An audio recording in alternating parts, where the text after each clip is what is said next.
नमस्कार, स्वागत है आप सभी का एबी स्टार न्यूज में और मैं हूं आपके साथ जुबैर चौधरी। वक्त तो चला आपका राज्य है आपकी खबरों का, जहां सबसे पहले बात करेंगे बिहार के मुजफ्फरपुर की, जहां युवक की मौत के बाद ग्रामीणों का हंगामा देखने को मिला है। बता दें कि आक्रोशित ग्रामीणों ने थाने में भी आग लगाई है। तो बिहार के मुजफ्फरपुर में बुधवार की देर रात भीड़ का गुस्सा भड़क गया। भीड़ ने थाने के बाहर खड़ी गाड़ियों में आग लगा दी। इसकी जद में थाना भी आ गया, जिसमें पुलिस महकमे में हड़कंप मच गया। बता दें कि प्रशासन के आला अधिकारी मौके पर पहुंचे और भीड़ को समझाने में जुट गए, लेकिन तब तक थाने को काफी नुकसान पहुंच चुका था। दरअसल पुलिस की टीम ने गरहा थाना इलाके के रामपुर जयपाल गांव में शराब कारोबारियों को पकड़ने के लिए छापा मारा था। इसी दौरान पुलिस से बचने के दौरान एक नौजवान की डूबने से मौत हो गई, जिसके बाद पुलिस की टीम वहां से निकल गई। जानकारी के मुताबिक इसके बाद गहरा के कुछ लोग युवक के डूबने की सूचना पर खोजबीन करने लगे। तलाश के दौरान युवक पिंटू यादव का शव उसी गड्ढे में डूबा हुआ मिला, जिससे नाराज परिजन और स्थानीय लोगों ने पुलिस पर जानबूझकर पिंटू की हत्या का आरोप लगाया। देखते ही देखते भीड़ ने गरहा थाने पर हमला बोल दिया। भीड़ ने थाने के बाहर खड़ी सभी गाड़ियों को आग के हवाले कर दिया। थाने में आग लगने की सूचना के बाद पुलिस महकमे में हड़कंप मच गया। फिलहाल स्थानीय स्तर पर प्रशासन की टीम ने किसी तरह मशक्कत कर आग पर काबू पा लिया और पूरे मामले की जांच शुरू कर दी। घटना के बारे में वरीय पुलिस अधीक्षक महोदय द्वारा जो प्रतिक्रिया दी गई है वही हम लोग की आधिकारिक प्रतिक्रिया है। यहाँ पर शाम को शराब से संबंधित मामले में 2 लोगों की गिरफ्तारी हुई थी। बाद में किसी व्यक्ति के पानी में डूबने से सूचना की प्राप्त हुई और उसके शव को लेकर गांव वाले आक्रोशित होकर पहले उन लोगों ने राजमार्ग को जाम करने की कोशिश की और चूंकि ये ओपी राजमार्ग पर स्थित है, तो जैसा कि आप लोग देख रहे हैं ओपी के बाहर जो वाहन खड़े थे और जो घास फूस की झोपड़ी थी, इस पर आग लगाने की कोशिश की गई है। जो भी नुकसान हुआ है उसका आकलन किया जा रहा है। घटना के संबंध में प्राथमिकी दर्ज की जा रही है। हम लोगों के संपर्क में भी है। शव उनके परिवार वालों के साथ वो लोग हॉस्पिटल भेज दिया गया है।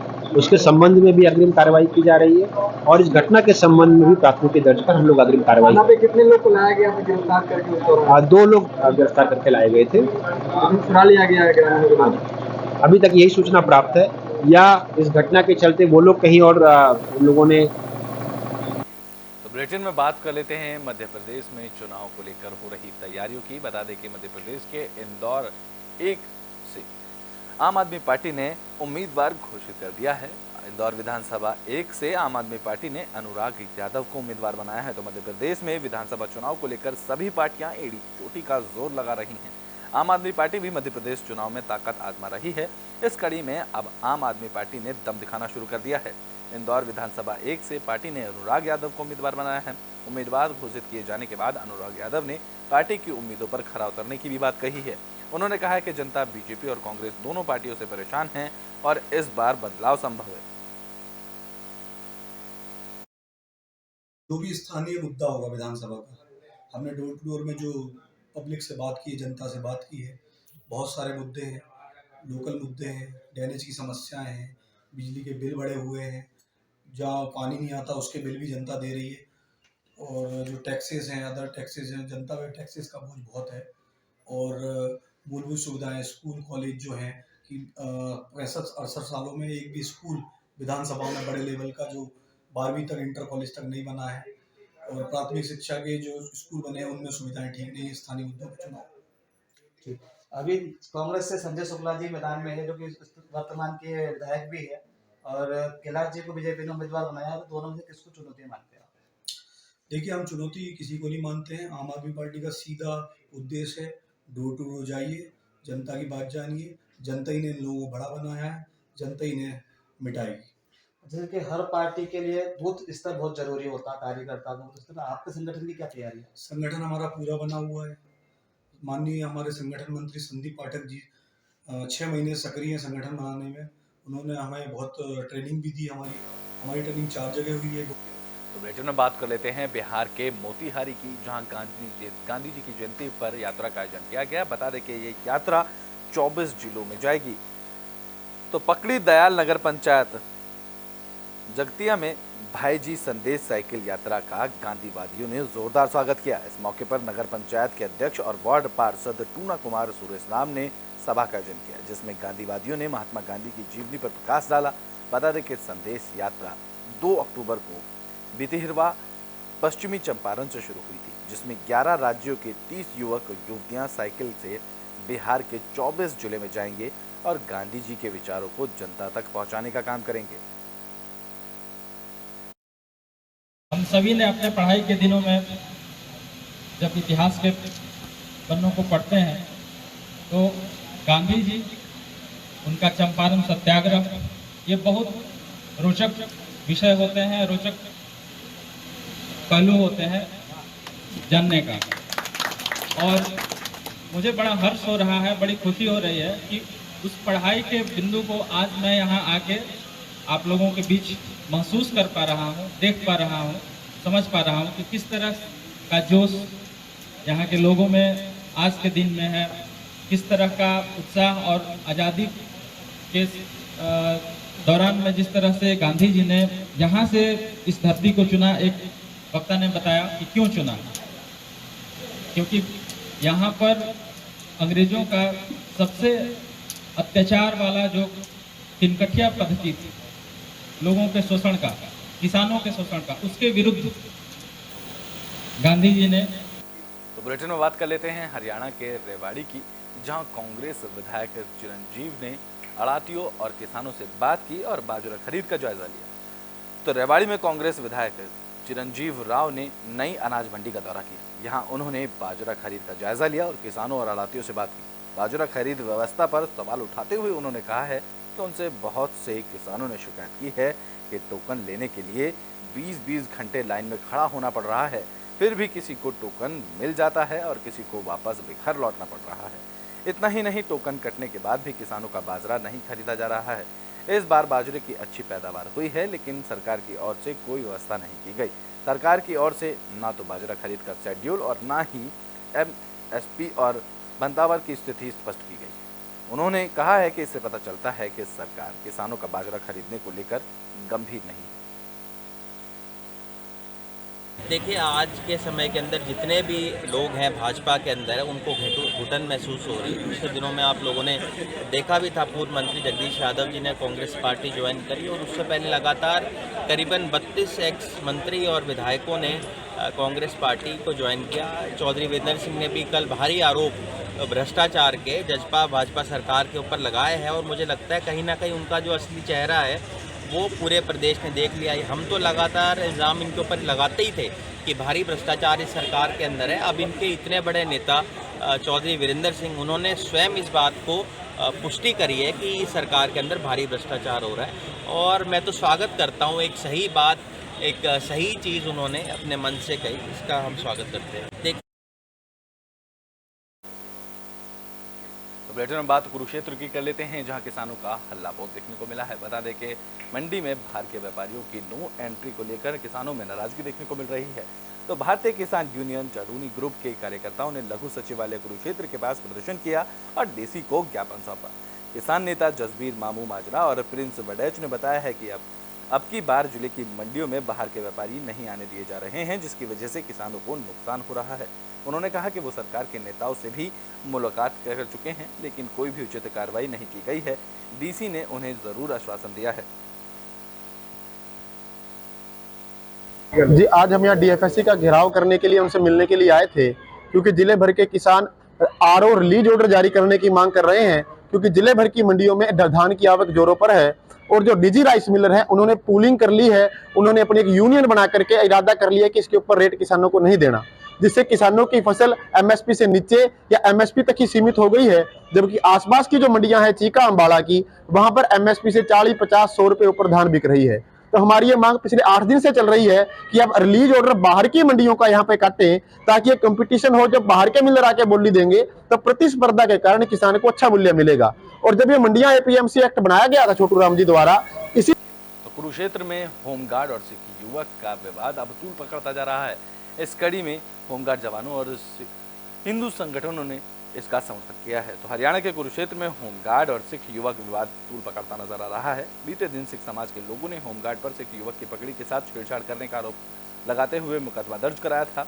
अब मामले को लेकर होमगार्ड के समर्थन में दो समाज ने प्रदर्शन किया, जिसमें हिंदू संगठनों और होमगार्ड जवानों ने समर्थन दिया है। प्रदर्शन कर रहे पहलवान पवन शर्मा ने कहा है कि ये किसी धर्म या जाति विशेष की बात नहीं, अगर किसी ने पगड़ी बांधी और वो किसी के साथ लड़ाई करेगा तो पगड़ी उतरना आम बात है। उन्होंने कहा कि होमगार्ड अपनी ड्यूटी पर था और जनता की सेवा कर रहा था, अगर उसी को अंदर डाल दिया जाएगा तो गलत होगा। साथ ही उन्होंने प्रशासन को चेतावनी दी है कि अगर होमगार्ड के जवान के साथ कुछ गलत हुआ तो उग्र प्रदर्शन किया जाएगा।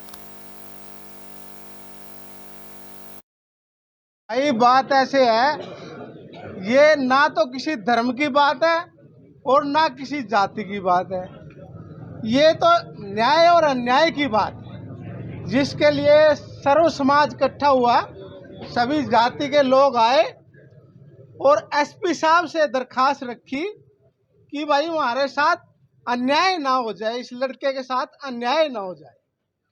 यार एक बात सुनो, मैं पगड़ी बांध रहा, यदि मैं किसी के साथ लड़ूंगा ऑटोमेटिक पगड़ी उतर जाएगी, किसी ने हाथ लाने की जरूरत ही नहीं,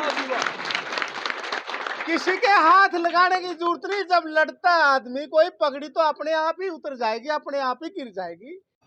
जो महासभाएं हैं, राजपूत महासभा, ब्राह्मण महासभा, गुज्जर महासभा जैसे समय 20 से ज्यादा जो बिरादरियों के प्रधानों ने अपने लेटर पैड पे जो हमें ज्ञापन दिया था, वो एसपी साहब को किसान संगठनों की तरफ से भी, खाप प्रतिनिधियों की तरफ से भी, खाप चौधरियों के समर्थन से भी और तमाम धर्मों की तरफ से जिन्होंने हमारा समर्थन किया, उन सब का हम तहे दिल से धन्यवाद करते हैं। और आगे भी ये जो कर्मचारी हैं, कई कर्मचारी संगठन जो प्रदेश के और देश के, आज जो रेलवे यूनियन है पूरे। तो बुलेटिन बात रेवाड़ी की कर लेते हैं, जहां वर्कशॉप पर काम करने वाली युवक की मौत का मामला सामने आया है। तो रेवाड़ी पुलिस को बड़ी कामयाबी मिली है। पुलिस ने 3 महीने पहले हुए हत्याकांड का खुलासा कर दिया है। बता दें कि 3 महीने पहले एक वेल्डिंग वर्कशॉप पर काम करने वाली युवक की पीट कर हत्या का मामला सामने आया था। पुलिस ने युवक के सहकर्मचारियों को मध्य प्रदेश के रायसेन जिले से गिरफ्तार कर लिया है, जो वारदात के बाद से फरार था और एमपी की फैक्ट्री में काम करने लग गया था। पुलिस ने आरोपी को कोर्ट में पेश कर पूछताछ के लिए 5 दिन की रिमांड पर भी लिया है। ये देखिए 11-12 जुलाई 2023 को बावल में चाना रोड पे सक्षम एंटरप्राइजेज है, जो लोहे के ग्रिल्स बनाने का जिनका कारोबार है। यहाँ पे 11-12 रात्रि जुलाई को संतोष विश्वकर्मा जो इसी दुकान पे काम करते थे, उनकी डेड बॉडी मिली थी, जिनको सर में, कान पे, आँखों में काफ़ी गहरी चोटों के निशान थे, जो इस बारे हत्या का अपराध होने पे मुकदमा दर्ज किया गया था।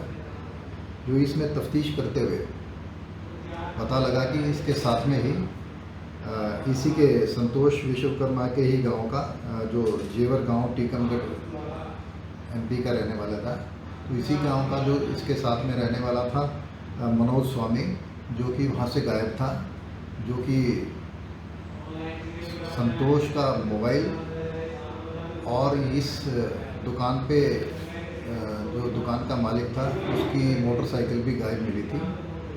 जो इसमें सीआईए दारूड़ा इंस्पेक्टर सत्येंद्र की टीम को लगाया गया था, जिन्होंने कल शाम को एमपी का जो मध्य प्रदेश में रायसेन डिस्ट्रिक्ट में मंडी में एक फैक्ट्री में ये काम करने की हमें सूचना मिली थी। बुलेटिन में बात हरियाणा के महेंद्रगढ़ की कर लेते हैं, जहां पुलिस का एक्शन देखने को मिला है। बता दें कि पुलिस ने एक होटल में छापेमारी की। इस दौरान अवैध हथियार के साथ 2 आरोपियों को गिरफ्तार किया गया है। तो महेंद्रगढ़ के ओयो होटल में पुलिस की टीम ने छापा मारा। पुलिस ने मौके से 2 आरोपियों को गिरफ्तार किया है, जिनके कब्जे से 3 देसी पिस्टल और 7 जुदा कारतूस बरामद किए गए हैं। पुलिस ने आरोपियों के खिलाफ आर्म्स एक्ट के तहत मुकदमा दर्ज कर लिया। आरोपियों को न्यायालय में पेश कर पुलिस ने रिमांड पर लिया गया है। बता दें कि पुलिस आरोपियों से पूछताछ कर रही है और आगे इस मामले की जांच में जुट गई है। सीआईए महेंद्रगढ़ को इन्फॉर्मेशन मिली थी कि राज रेजिडेंसी माईचांद मोहल्ला में ओयो होटल है, इसमें 2 संदिग्ध हैं, तो उन पर रेड की जाए, जिस पे सीआईए स्टाफ ने रेड की थी। तो एक तो आशीष खातोद गांव से और एक कुलदीप मंडाना थाना स्टेट राजस्थान का था। तो इनकी वहाँ तलाशी ली गई तो इनके पास 3 देसी पिस्टल और 7 जिंदा कारतूस मिले थे। तो बुलेटिन में बात कर लेते हैं बिहार के मोतिहारी की, जहां छतौनी पुलिस और एसटीएफ का बड़ा एक्शन देखने को मिला है। बता दें कि लूट की योजना बनाते हुए 2 बदमाशों को गिरफ्तार किया गया है। तो मोतिहारी में छतौनी पुलिस और एसटीएफ का एक्शन देखने को मिला। टीम ने छापेमारी कर लूट की योजना बना रहे 2 बदमाशों को गिरफ्तार कर लिया, जिनके कब्जे से 3 देसी पिस्टल, 3 कारतूस और 3 मैगजीन बरामद की गई हैं। वहीं एक बदमाश अंधेरे का फायदा उठाकर मौके से फरार हो गया, जिसकी पुलिस तलाश में जुट गई है और पूरे मामले की भी जांच कर रही है। आज सुबह में एक छतौनी थाना क्षेत्र अंतर्गत एक सूचना प्राप्त हुआ, जिसमें छापेमारी किया गया है और उसमें एक व्यक्ति शत्रुघ्न प्रसाद जो छतौनी थाना क्षेत्र के रहने वाले हैं, इनके पास 2 देसी पिस्टल, 3 मैगजीन, 2 कारतूस और 1 मोबाइल बरामद किया गया है। ये एक महत्वपूर्ण उपलब्धि है और मोतिहारी पुलिस लगातार कार्रवाई कर रही है अवैध हथियार को लेकर। से क्या आपराधिक इतिहास है? आपराधिक इतिहास का खयाल चल रहा है। इनका चूंकि व्यवसायी है, ईंट भट्टा संबंधित व्यवसायी है, तो हम लोग और से पता करने का प्रयास कर रहे हैं कि इनका किस किस क्षेत्र में अपराध है, क्योंकि हथियार का क्या प्रयोग करते थे। इस विषय पर अनुसंधान चल रहा है और गहन पूछताछ जारी की। छतौनी के कहाँ का? आपका राज्य आपकी खबरों में भी के लिए बस इतना ही। देश और दुनिया की तमाम खबरों के लिए देखते रहें एबी स्टार।